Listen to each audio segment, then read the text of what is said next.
1, 2, 3.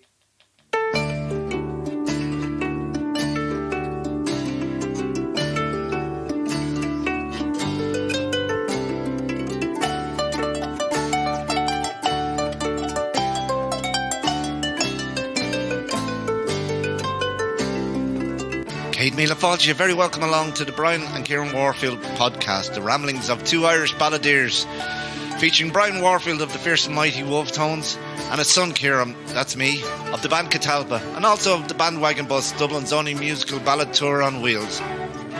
So sit back, relax, grab a tea, coffee, beer or wine or whatever takes your fancy as we go rambling through life's misty foggy dew, through stories, songs, history, politics, life on the road and just a general bit of crack.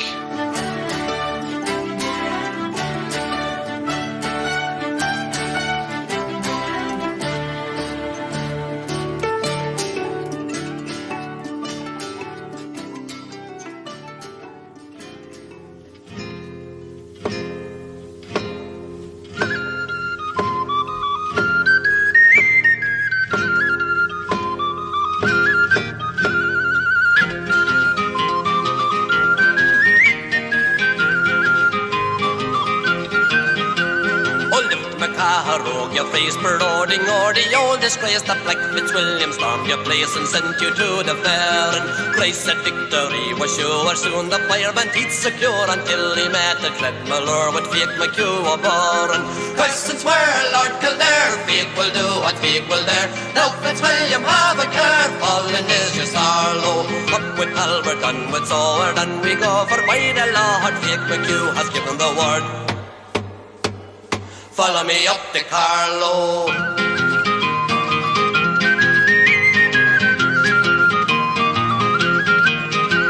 Oh, see the swords of Glenamal flashing o'er the English pale. See all the children of the Gael beneath O'Burren's banners. Rooster of the fighting stock, would you let the Saxon cock crow out upon an Irish frog? Fly up and teach him manners. Curse and swear, Lord Kildare, Fake will do what Fake will dare. Now Fitzwilliam have a care, fallen is your Carlow. Up with Albert and with sword, and we go for by the Lord. Fake McHugh has given the word. Follow me up to Carlow.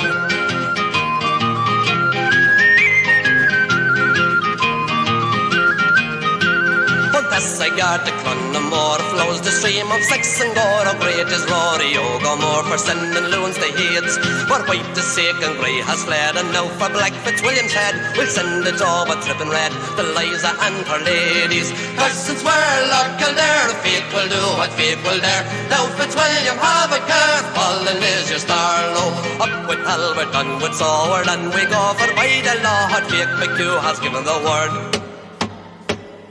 Follow me up to Carlow.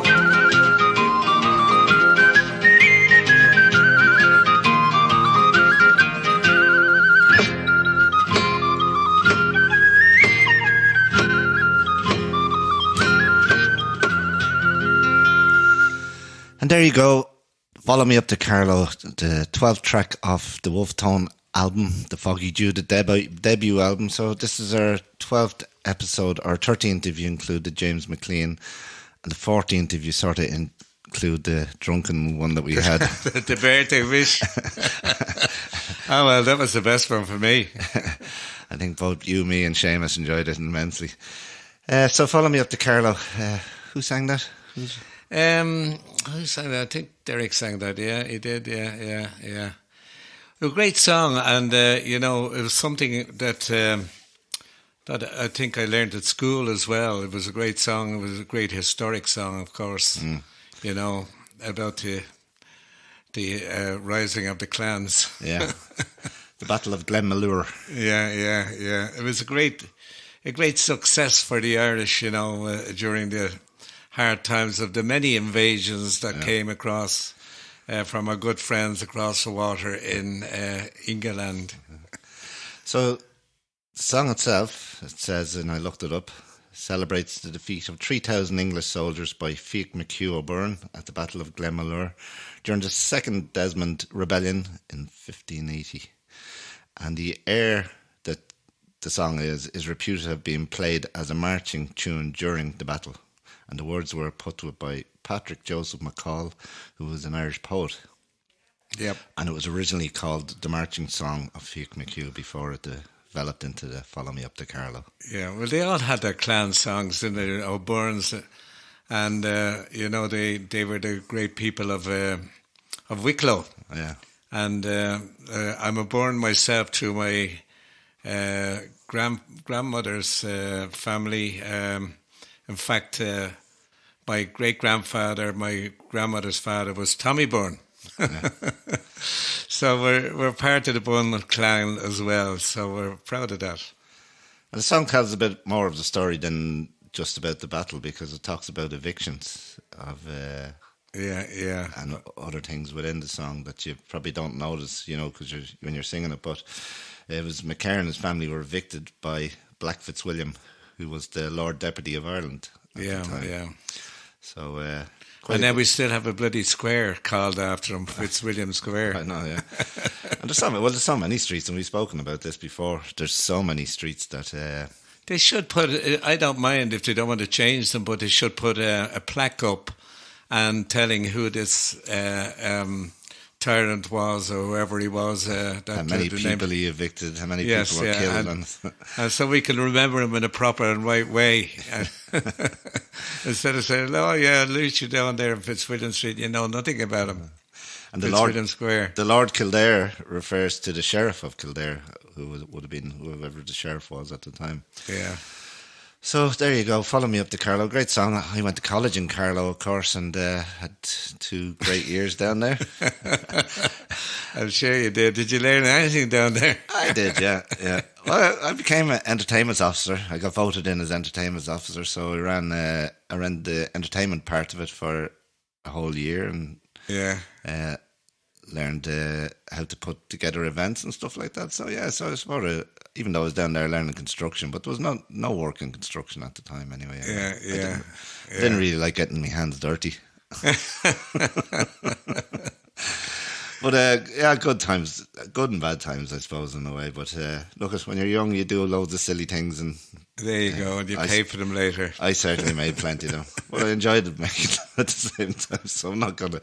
Oh, by the way, you were played on RTE Radio today. I was told to tell you that. Oh, maybe you? Oh my God! Well, happy birthday to the Wolf Tones. There, it must be our. Well, it wasn't RTE. It was RTE Gold.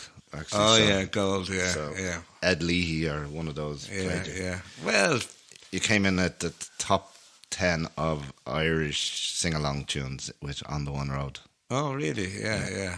And, that's my claim to fame. So there you go.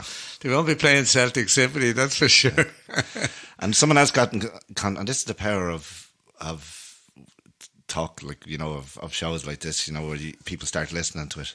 We couldn't remember our Tommy Skelly couldn't remember the name of the band that used to play in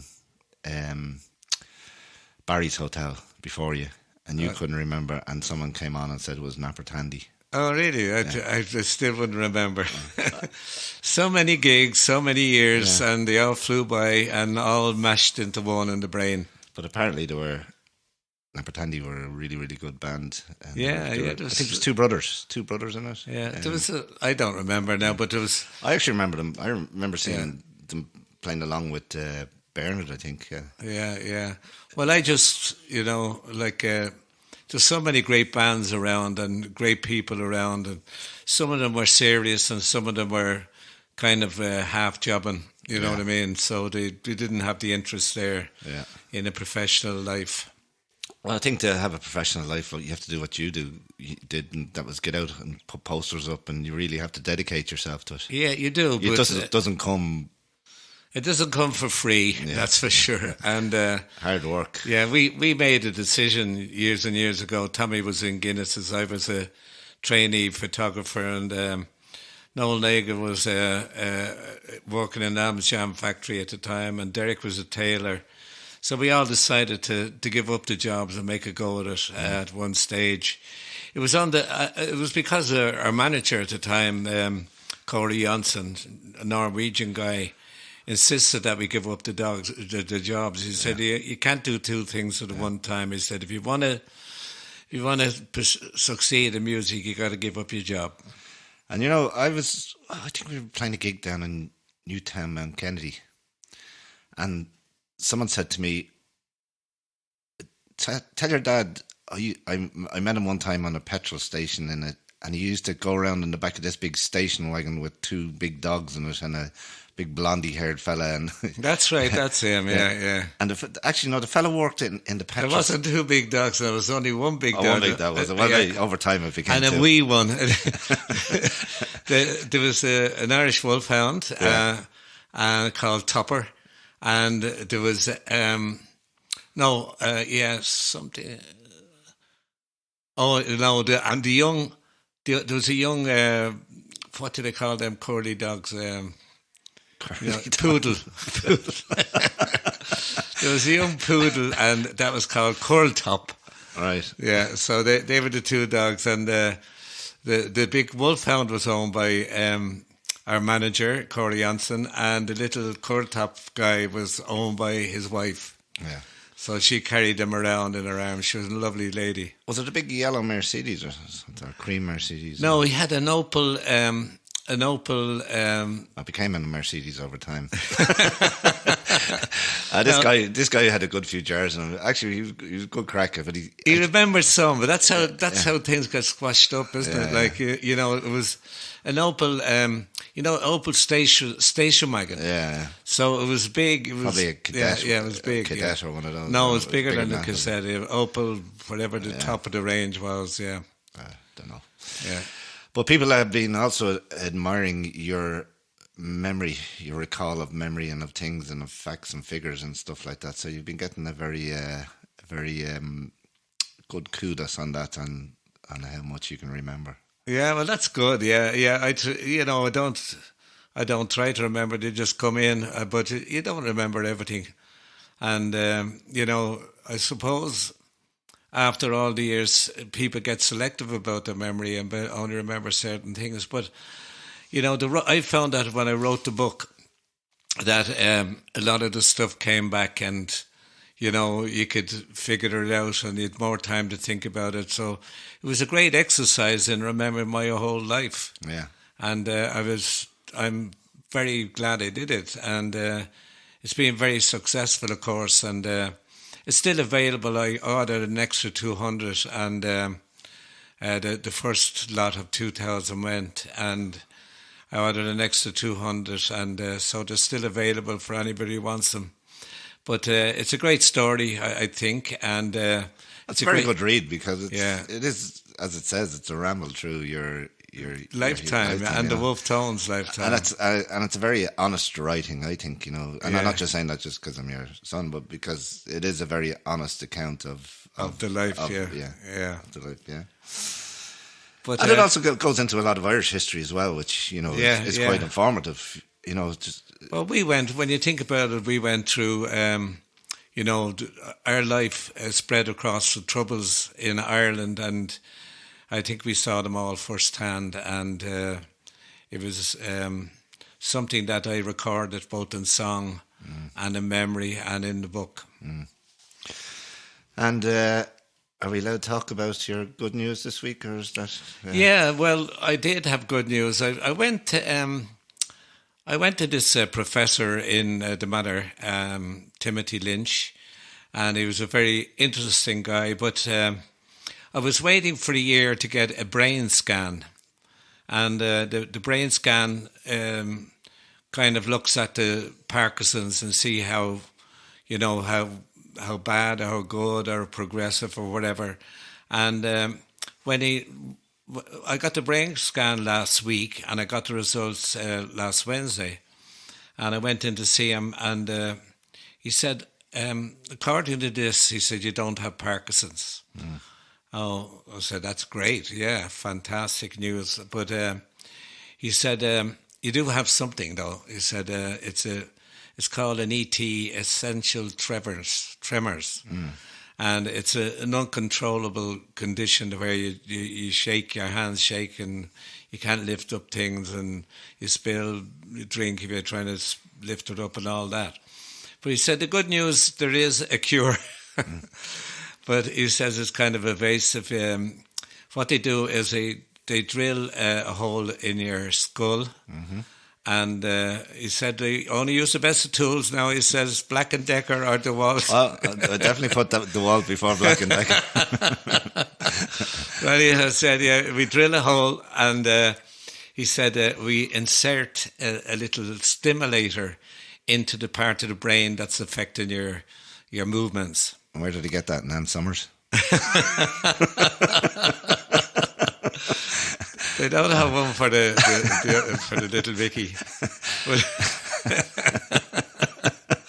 But anyhow, they put this thing into your brain anyhow, and it controls. You actually have a switch with it. Yeah. And I did see it on the internet. I've seen it too. Yeah. Yeah. It's amazing that how it works. That it stimulates the brain to stop all the shaking and shivering and all that kind of thing. So. He just said to me, he said, look, that's one way. He said you can get out of it. He said if it's affecting your life or your music in any way, you can get out of it by having this operation.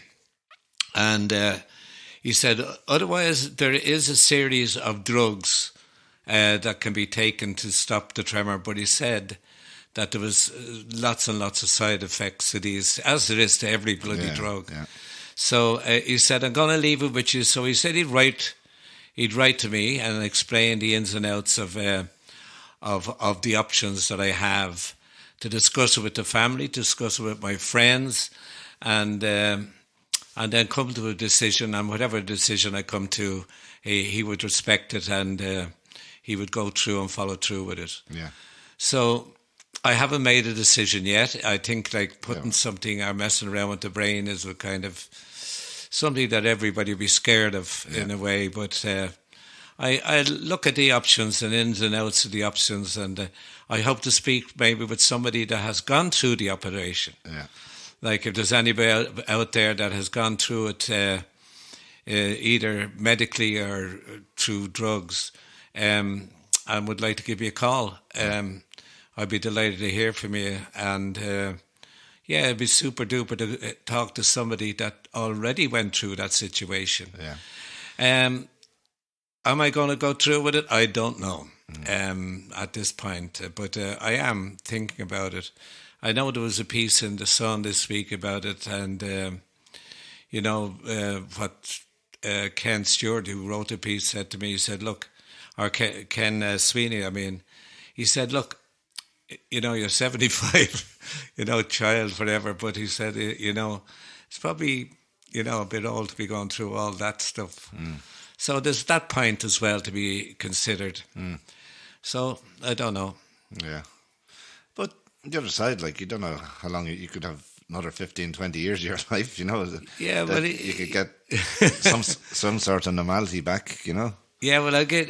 He said it's it's very successful, and I would probably get rid of all that shaking and everything else like that. He said he'd be probably able to play the harp again. I said I'd be a bit rusty. I haven't played it for a while, but he said he said you will get back to normal. It will be good in that way. But so there's big things to think about, definitely, and I'm thinking.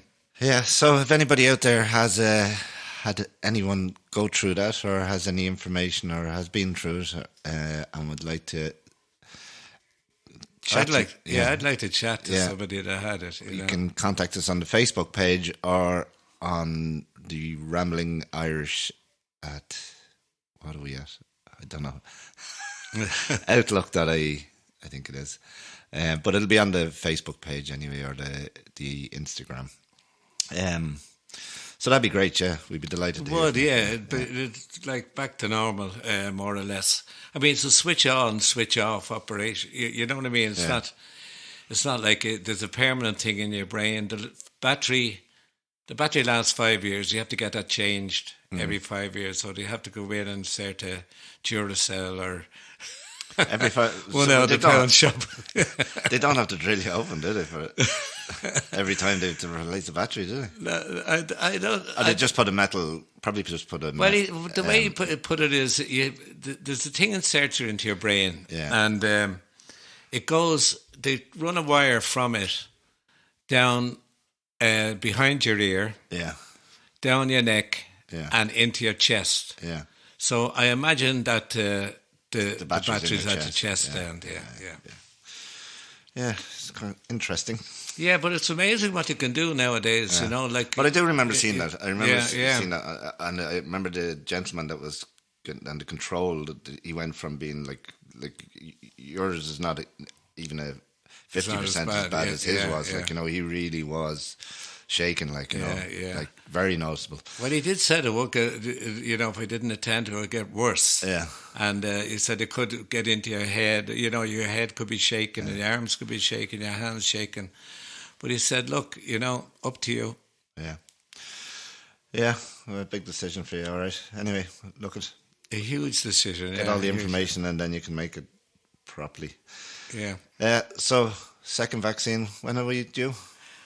I'm due this week, I believe, right. for the second one. Yeah, and I'm delighted to be, you know, on the way to getting, you know, getting freedom and normality again. I don't know how much freedom it gives to. Well, Tony Holohan said that everyone that's got after their 2 weeks or 3 weeks or whatever it is that you have to allow before it kicks in properly. Yeah. To go and enjoy themselves, do what you weren't doing before. Oh, well, that's great. Yeah, great. Yeah. I don't think you can travel, but to abroad yet. Yeah, but well, I think that's coming. Yeah, well, I'd like to get it. At least Spain or somewhere, just get a bit of sunshine. I missed going away like last year. Since last March, we've been locked up more or less. You know. Well, it's all looking a lot better. Like I had an email from the lads in the Republic of Ireland supporters clubs, and they're organising a trip to Portugal, which is the end of August. Wow. You know, I was worried about getting to Azerbaijan, which is in October. Yeah. So they're looking at, is it August or September? I think it's leaving the end of August, and the game is actually first or yeah. Well, I suppose have everybody or 80% of adults vaccinated by the end of August. I'm sure they'll come up with a passport or something saying that you've been vaccinated. You know. Well, I have to get back to some sort of travelling, like, you know, otherwise. Yeah. Like, I'm hoping now that... It must be terrible now for the airlines at the moment, you know, they can't... the amount of people that are gone bust is... I don't think we are hearing or seeing half of it, like, you know. No, and when, you know, at the end, when people have to analyse what we went through and money lost and jobs lost and everything else like that, it's just a catastrophe for everybody. And, you know... We've been hit, everybody's been hit, but airlines particularly have been badly hit because, like, you know, I don't know, an airline pilot now could be, you know what I mean? Yeah. When will you get back to work? I don't know. Yeah, well, there's, you know, so many other, you know, that would be less well off than airline pilots before. I don't know. You need the money. You be like, if you have a pilot or somebody that was earning money, they have a mortgage. They of course, but and it's relative to the wage, you know, mostly, you know. Yeah. So it's tough times for them and many other people who worked in the airline business, hostesses, you know, the baggage handlers, the airport staff, security. You know, it's hitting so many people right across the way. You can't help but feel sorry for people who have been knocked out by this. Yeah. And what else is it going to say? It's going to say today, the 105th anniversary of the Padraig Pearse, Thomas McDonough and Thomas Clark. There's shooting, yeah. They were the first to go, and you know, it was of course, like Pearse, I think, seen it as an acceptable. Yeah, well, he always believed that he was going to acceptable. To die for Ireland. To die for Ireland. He would have preferred it. McDonough, of course, or McDermott. And funny enough, as we talk about that, the Professor Lynch, Timothy Lynch, was telling me that his grandfather fought with McDermott in the Easter Rising of 1916, and he burrowed his way through Moore Street and all that. It was taken away. He ended up in prison in Francoch. Yeah. And have you ever been there in Francoch? Pardon? Have you ever been over to Franca? Yeah, it's not there anymore. Is it not? No. But I seen something on Facebook there where there is a something there. Remains or something. Yeah. We went down to see where we were touring Wales. Yeah. Because Tommy Byrne's grandfather was there. Yeah. And we were told, there's nothing to see there, it's only a field, that's... Yeah. I think they've put something there now. There might be a plaque or something. No, I think there's like some sort of museum there. Oh, now. is there? Yeah, well, that yeah. wasn't there when we were around, but maybe they did it for the 100th anniversary. Not sure now, but I definitely seen something. Yeah.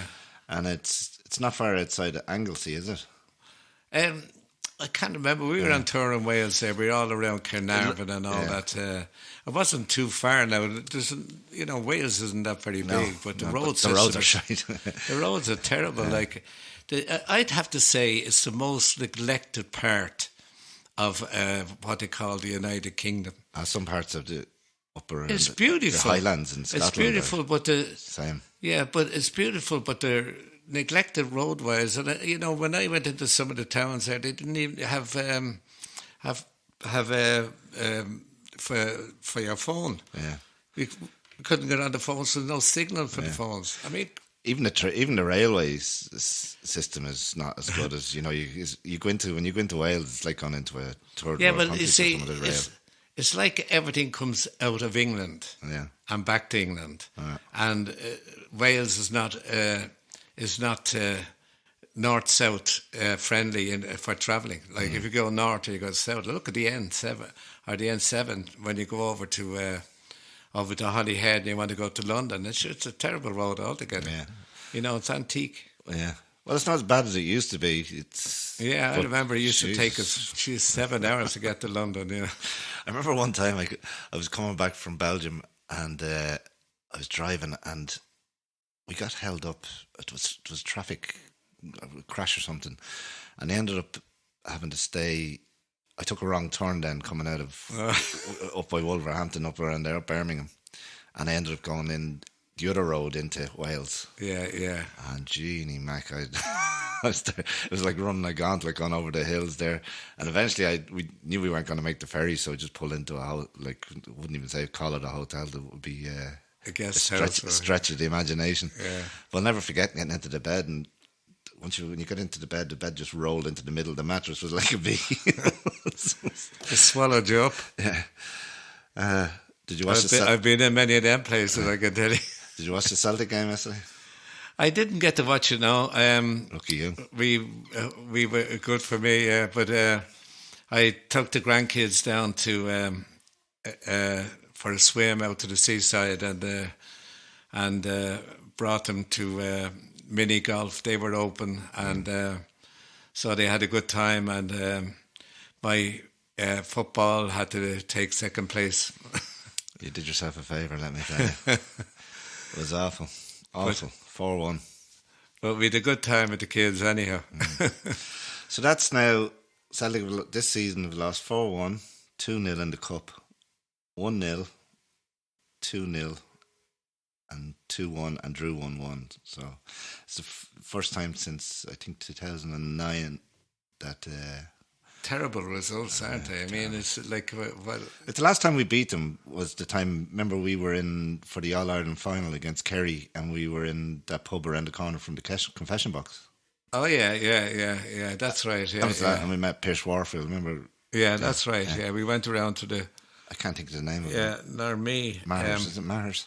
Fine big pub. Yeah. That was the last time. Celtic Yeah. Oh well, actually, in the league, they beat them in the cup because I was at that game in the League Cup. Yeah. 1-0, which we probably stole that game, but we still partied hard anyway. But anyhow, I'm very disappointed at the downturn that it is. Big changes hopefully this season or next season, and hopefully they get a new manager in soon because. Well, they need to spend a bit of money then. They want to get. That'll come as well because. New manager will have his demands of wanting to bring in new players and stuff like that, and I think that's probably what's delaying the fact that the board should be dipping into their pockets. Well, it's important. This is a big, it's a big decision, and the episode from Tommy Skelly went down very well, so it was nice to have a.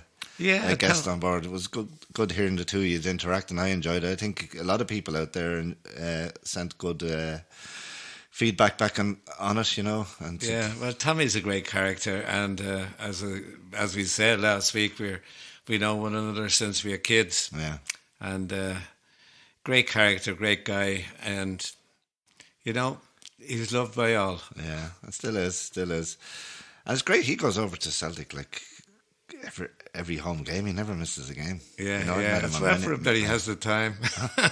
But he does it endurance. Like he does the endurance bus ride over. All right, with Nave Porrick. I've done that a few times. Yeah, like you definitely need it's an right there to be a better option. An endurance test. And next week we have Tommy Breen, the great Tommy Breen from Baru, coming to do an interview with us. So I know Tommy well as a long time, and I knew him when he was in Baru. There, they used to play down the Wexford as well. He used to play downstairs at the time, and we were upstairs in the lounge. But they were a great band, and Tommy, I think he went to Canaries then, and he had a pub in the Canaries for a while. I met him down there a couple of times as well. Yeah. And Tommy's always very likeable guy, a great musician, and you know, just there's so many great people in this country, great groups, but they don't get an opportunity. Arklow seem to have a lot of around that area. Arklow, Cortown, Gorey, a lot of great musicians. You know. Well, my great grandfather born, he had a fishing trawler down there in Arklow, and he two in Sandymount. So he three fishing trawlers going back to the. Yeah, you bragged about that before, Dad. 80s, 60s, yeah. Well, an awful bragger. I'm very proud of him, you know. Yeah, in fact, of course, and the fact that he was a great, successful fisherman, you know, in them days. Yeah. And of course, Baru had a top 10, I think, or was it just outside top 10 with Fremantle Bay, which is a song I love. Do you know the song? I don't know the song. It's no, a great song. No. Sort of song about transportation over to Australia. Yeah. But a really, really good song. So the Fenians and all that, yeah. Yeah. And I played a sort of, I wouldn't call it a chip, but myself and Tommy's brother, John, who's another great musician. Yeah. We played at an old folks home there at Christmas. We used to do old folks homes around Arklow, Wicklow area. Really, yeah. With Steve Collins. Remember Steve used to play mandolin? Yeah. So two lovely people. Excellent. I haven't really had a chance to sit down and talk with Tommy, so I'm looking forward to meeting him. But the one thing we won't be allowed to do is go over the 40 minutes that Tommy Skelly did. Well, Tommy, of course, would talk for Ireland, wouldn't he? Well, I was messaging Tommy Breen. He says, "You think Tommy Skelly could talk?" I said, "Well, we've only got the 40 minutes because we don't have the professional Zoom package." Yeah. To have the professional, you can do as long as you want. You could go on and on. Yeah, you're limited to 40 minutes, which is probably good because our show is only meant to be 50 minutes long. So. Yeah, well, you know, we'll see next week, but we look forward to it, and I'm sure you'll enjoy the crack, whatever's going to come out. We never plan what's going to come out, because if you do, you know, it's too organised and it doesn't sound like crack or fun. Yeah, and that's what we have here every Monday or Tuesday, wherever. But the other side of it is that you have to come up with stuff that you're running out of stuff to talk. What am I going to say next? Not at all. You could talk for Ireland too. You could go into everything. It's much better when we have pints on us, Dad. Seamus done all the talking that day. But it's terrible times. But I have to say that I'm hopeful that we will open up, and people keep asking. I get emails constantly about, you know, tickets that people have bought for shows. And, you know, we've been postponed them since last Easter. And putting them on to, you know, we put them Easter, then August, then October, then November, then you know. So they keep putting them back, but hopefully that we can plan for October, November. Now, I know Fela hope to go ahead with with the Fela in August, and we were booked there for August the 15th, which is the last show of the Fela. So yeah, whether that will go ahead or not, it's up to the authorities in the north of Ireland as to whether it would be safe to go ahead with that, because I don't know whether the whole country will be out of lockdown at that stage. We hope they would be, but I hardly think they'd open up unless, because a lot of people were travelling over from Dublin, from Cork, from everywhere to be there at that, which is 12,000 people as well. Last time, wasn't it? 12,000, yeah.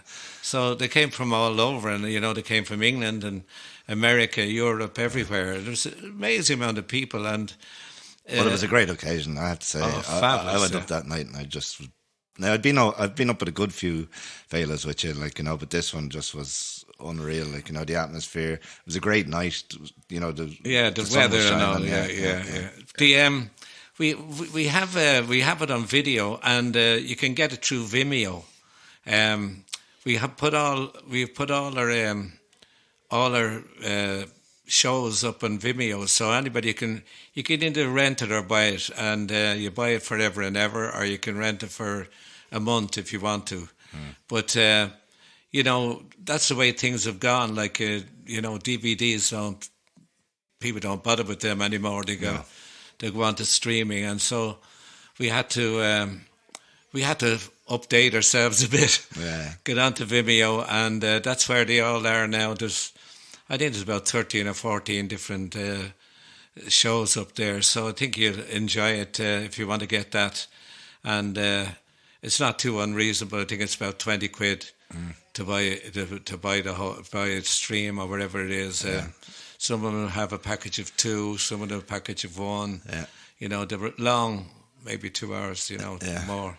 Yeah, because you guys put on a phenomenal show, lent a show for trio lads, For trio lads, they're getting up on stage, and my God, they go forever. 2.5 hours is a savage show, There's very few bands now doing 2.5 hours. I went to see a band there in the Olympia. It was €60 in. Now, it wasn't my choice; it was Katrina's choice, and they were calling it Teniel Ratecliffe and the Night Sweats. Oh my God! Yeah, I know you've never heard him, but he had this one song wonder, and I went along. It was probably the worst concert I was ever at, and it was about 40 minutes long, because I think that's all the songs they had, and I was never so happy to leave again. Thanks be to God. The lights came on, I was like, oh, we can go to the bar. I thought it was half time, and they were like, everybody was leaving. I was like, everyone's taking their seats. That ain't great. Happy days. Yeah, so, but we go normally about 2.5 hours, and for old guys and all there, we go through the 2.5 hours without taking a pee. Yeah. When you do it, because I remember there used to be different times in a show where you could go for your break. That's right. Yeah. It used to be, when you were doing James Conley, Noel and Derek poem, would head off, have their wee break, and then we go through the whole night without the pee. But it is like the doctor was saying there when I went in, and we said, how's the waterworks and all? I said, no problem. I said, I can do 2.5 hours on stage and without worrying about it. With about 5 pints beforehand. Yeah. like a camel. Yeah. But, so it's all good. Yeah. Because someone said it was definitely, I think it was Lee MacDonald, who's from Newry. He had said to me, oh, the Fela's on this year. And I said, why? No, I wouldn't be 100% sure on that, Yeah. I said, no, it's definitely on. I said, look. Well, they're advertising it, and they just didn't. They haven't advertised their groups, as yet, because I think they're waiting on the go ahead. Because, if you're going to book a big band for next August.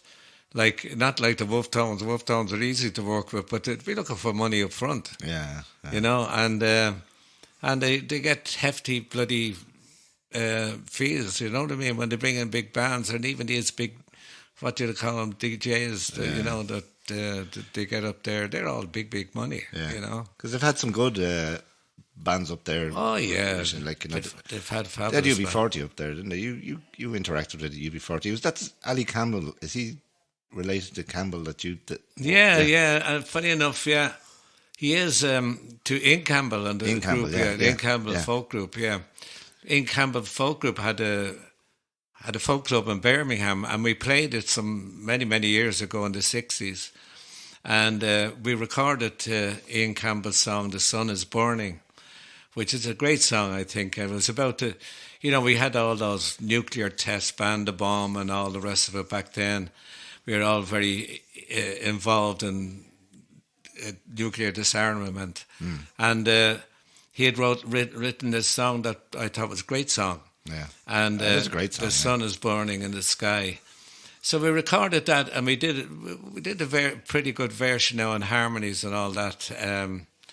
And you might be able to play it at the end of the show or whatever. Of course, yeah. And I was hoping I might get a Catalpa song in, but seeing as you put that in, well, you can always make room for one. Why not? No. Yeah.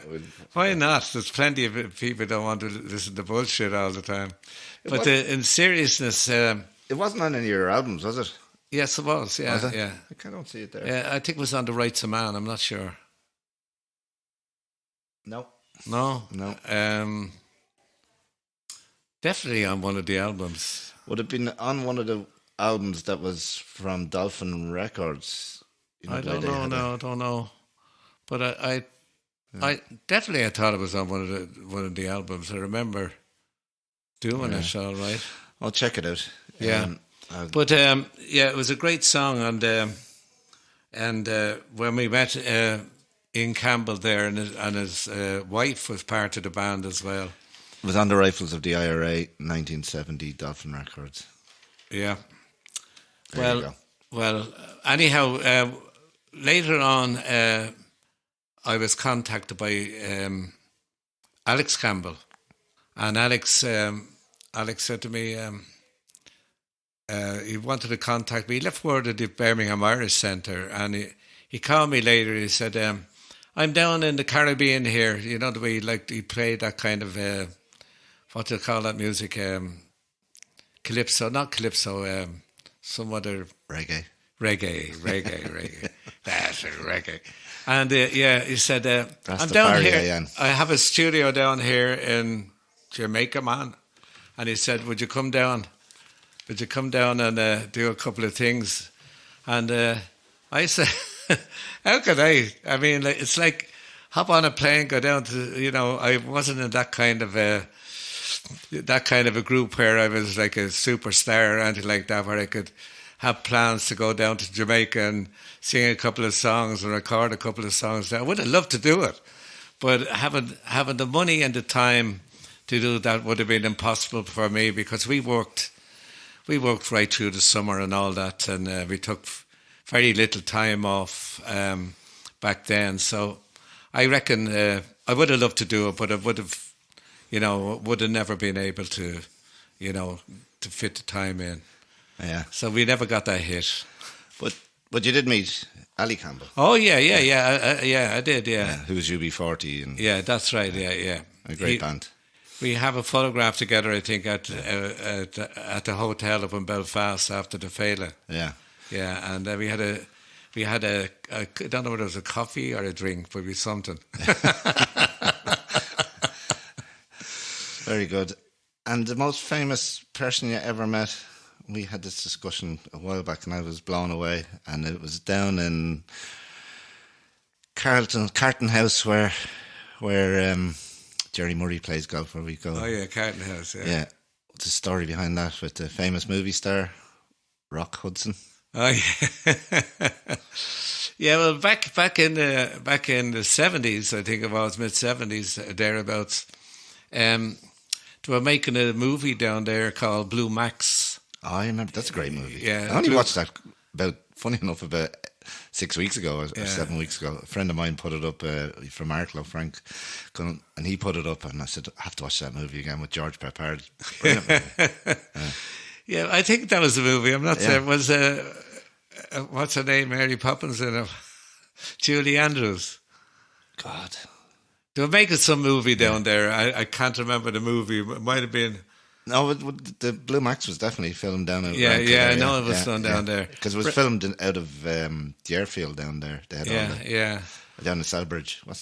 Oh, yeah. Mansfield. The anyhow, it was Julie Andrews' birthday, and they got they wanted to surprise her with a load of Irish folk musicians having a party, and singing happy birthday to her and all that kind of stuff. The hills are alive with the sound of music. Oh, the hills are alive. But she was Bertie, beautiful, lovely lady. Now I have to say, really nice. And her husband, he was a producer or whatever. Oh yeah, he was producing the show. I think he made Blue Max all right. I think that was a connection. Yeah. But anyhow, there was Rock Hudson, there was all these guys over there, and so we had a great party, a great hoolie, and then Rock Hudson said, "Any of you ever seen around the house?" "No, I don't know. We haven't. No." He said, "Come on, I'll show you around." So he showed us around the house. He knew all about it.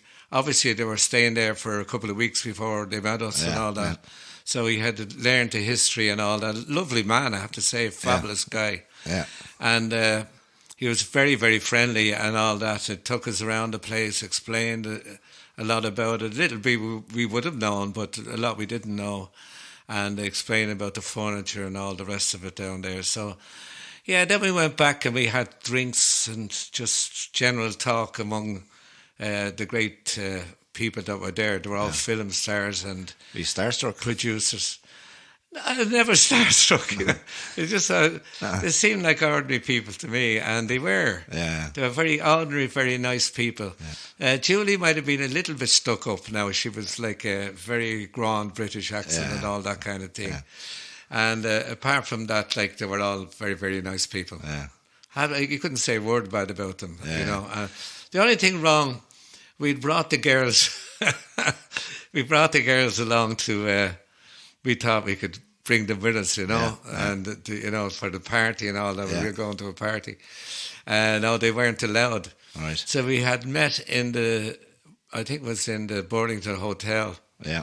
And we had to leave them behind, and they were very shook about it, you know. They were all kind of built up, put on their best dresses and goonas, and they were all done up to the nines, but the guy that was running the thing said, "No, we can't do that." Cinderella couldn't go to the ball. Yeah. So they were very upset about it. So they had to stay there. We went back and collected them about 1 o'clock in the morning. They were all locked out. I would say that. Good job they didn't go. Built up a nice barbell for you. Yeah. But that was a great movie. Like, what I didn't realise, and will never be done again, and you'll never see it again, is all the air scenes, gunfights, or the dog fights as they call them, and the bit where they go under the bridge. They were all filmed live. Like, now you'll only get the all animated, or what do they call it now? You get drones or something like that, probably. Well, no, not drones. They do it under, with technology, computer now. But every scene that was done in that was filmed live from another plane, like, or a helicopter, Yeah. And some of the scenes were very risky, like, where they went under that bridge, and they had these posts laid out for getting under the bridge, and getting it right, so that they had to be dead on that. There was an element of danger. Yeah, huge element of danger. And they were genuine World War I planes. I think they had 5 planes that they got built over in France, especially for it. Yeah, and the rest, the amount of money must have gone into that. Huge money. Yeah. So you'll never ever see that again, and that's what makes that film so special. And the fact it was filmed in Ireland. Well, they gave us a party then. We got some nice. They had everything there. Everything you could wish for, but. You had to take it easy. You didn't want to make a show of yourself, so you sipped your Guinness. Yeah, I don't get starstruck either. I just treat other people as other people, no matter. People, I remember the time that I played for the Celtic Legends down in Dundalk against the Dundalk Legends. You paid to play on the team, and Katrina got it for a present for me. And I think she only paid £300 or something like that. Yeah, but that. Had 2 of us for the dinner afterwards. We had lunch in the Crown Plaza. we met the team before going down to the stadium in Dundalk, and then obviously got the game. Yeah. Free drink then in the bar in the stadium after, and shipped out to the Crown Plaza. Free drink out there, and then the players sat at the table, like, you know, at each table. Yeah. And then the players just did a rotate, like they weren't at a top table. They were just sitting down with people, just having the crack with us. Like we had great crack with Tommy Boyd. That was brilliant because it was all people that I would have grown up like in from the 1988, 89, 90 team, like Pierre Van Hooydonk, Reggie Blinker. Yeah. All these people, Joe Miller, you know. So it was great because the boots that I was wearing, I had to. The stadium up in Dundalk is all weather, so I had to buy a pair of all weather runners, you know, boots, and I bought them, and I got Joe Miller and Pierre Van Hooydonk to sign the one boot because both of them had scored winning goals. Joe Miller in '88 and Pierre in 1995. So.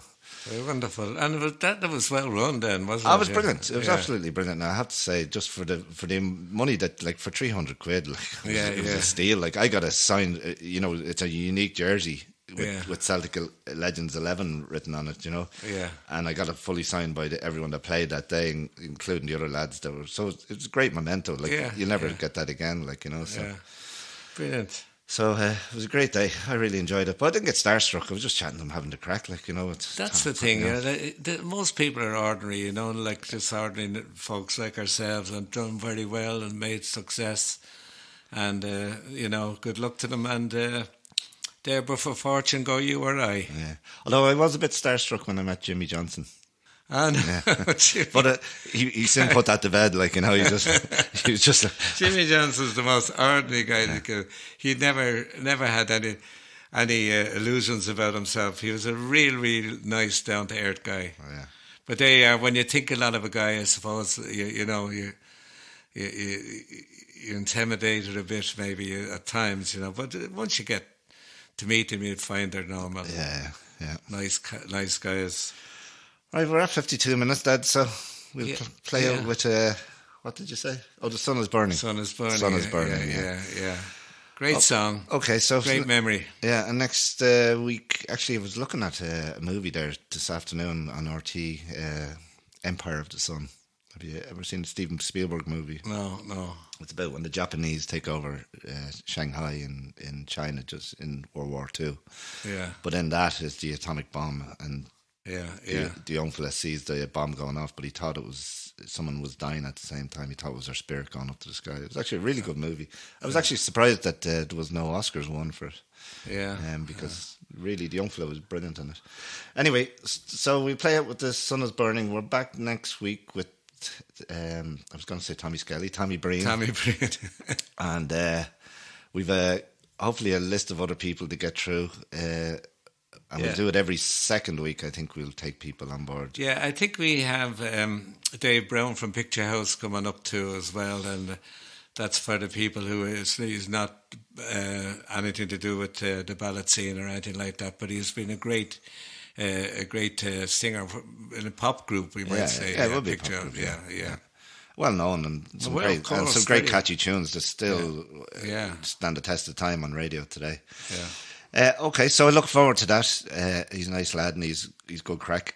And so we'll sign off with The Sun is Burning. Thanks for listening. Don't forget to tell all your friends, and because we love free advertisement, we don't like paying for it. So tell all your friends and family, and give us a like. Tell them all about it. The more the merrier, you know, because like if lots of people listen to it, are we in the charts? Are we in the? I don't know. We got a thing from Apple iTunes saying that we were in the Belgian charts, and we were I can't remember what number, 32. Well, we're in the charts. That's right. At least somebody's listening. In Belgium, we have a good few listeners in Belgium, in fairness, and not just one location, all over Belgium. Well, that's marvellous, isn't it? Yeah. So just pass on the word, or even better, give us a review on Facebook, you know, so let us know how we're doing, or how you think we could improve, if you think we can improve it, and we're always open to that. Or if you have any ideas or any questions or insights you'd like to know. Ideas that get somebody on, or whatever you might like to hear. All right, so thanks again for listening. We'll sign off with The Sun is Burning, so it's goodbye from me. And goodbye from me. Slán.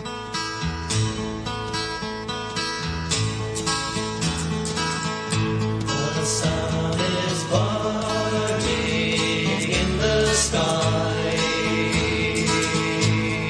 Strands of clouds go slowly drifting by. In the park, the dreamy bees are droning in the flowers among the trees. And the sun burns in the sky. Now the sun is sinking low. Children playing know it's time to go. High above the spot appears a little blossom blooms and then grows here. And the sun is sinking low.